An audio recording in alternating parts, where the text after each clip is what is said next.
August 2nd, 1990. Saddam Hussein's forces crashed through the defenses of oil-rich Kuwait. In fear of an Iraqi invasion into Saudi Arabia, the United States and her coalition allies poured into the Arabian Peninsula to form a deterrent that would be known as Desert Shield. The result was a series of diplomatic talks, negotiations and counter-negotiations that rapidly declined into a no-hope situation. On August 17th, 1991, Desert Shield became Desert Storm.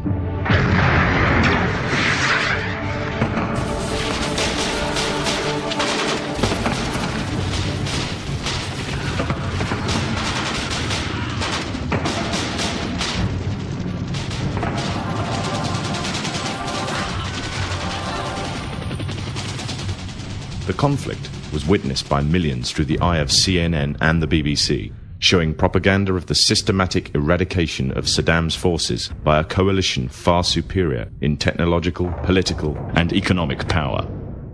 However, what was little known was that from the outset the war was engineered, controlled, and manipulated by an elite group. A group which had created the illusion of a man with power, at the head of a million-strong army, on the verge of going nuclear. A man who had gained control over 1/5 of the world's oil overnight. However, in reality, he was merely a pawn, in amongst many pawns, just a puppet in a grand master plan, with the Gulf War as a well-orchestrated stepping stone. The orchestrators of the war were by no means strangers to controlling major world events. In fact, they have done so for centuries. From the shadows, they have engineered every major war, revolution, and recession. They control everything you read, everything you hear, and everything you see. They have managed to indoctrinate an entire populace to their way of thinking, and have infiltrated key positions in places of authority. And it is from the shadows that they have created a new political order, a new economic order, and more sinister, a new religious order. Their ultimate aim is total global domination, and they will stop at nothing to reach their goal. The goal that was outlined in a speech given by former President of the United States, George Bush. What is at stake is more than one small country. It is a big idea, a new world order.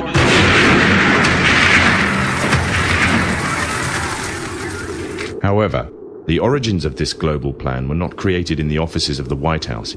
In reality, their roots lay in another war. This time, the year is 1095, and the place, Clermont, France.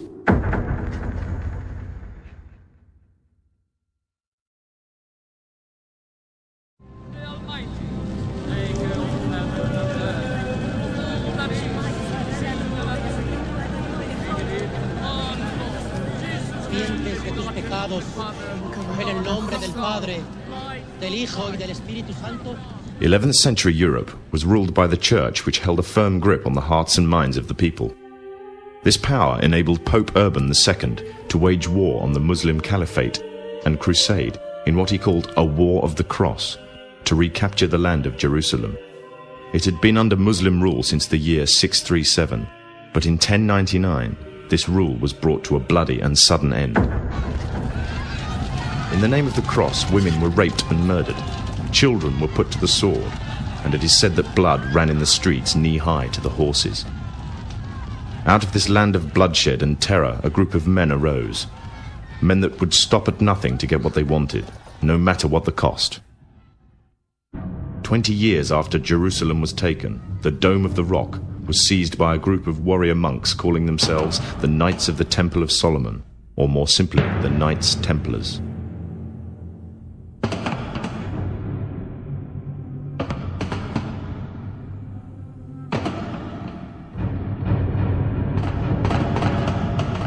In Jerusalem, the Templars began to deviate further and further away from the practices of Christianity.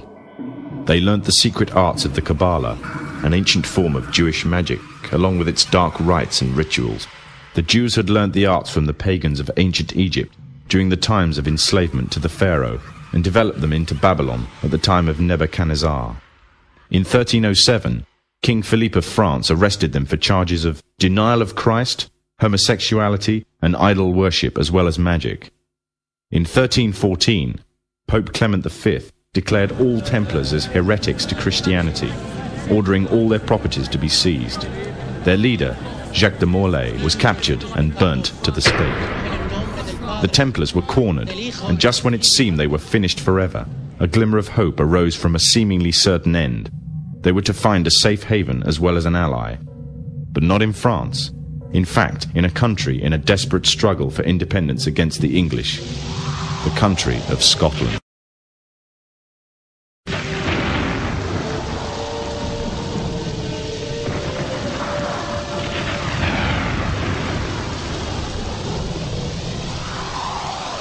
For some, Scotland's hope of independence had died with the death of William Wallace. However, to the King of Scotland, Robert the Bruce, the arrival of the Templars gave him a new secret weapon. Their experience, gained over 200 years of fighting the mighty armies of Islam, had made them expert in combat and warfare, and more than a match for any army brought before them. In 1314, the Templars, allied with Robert the Bruce and his army, took to the fields of Bannockburn in the long-awaited showdown with the English.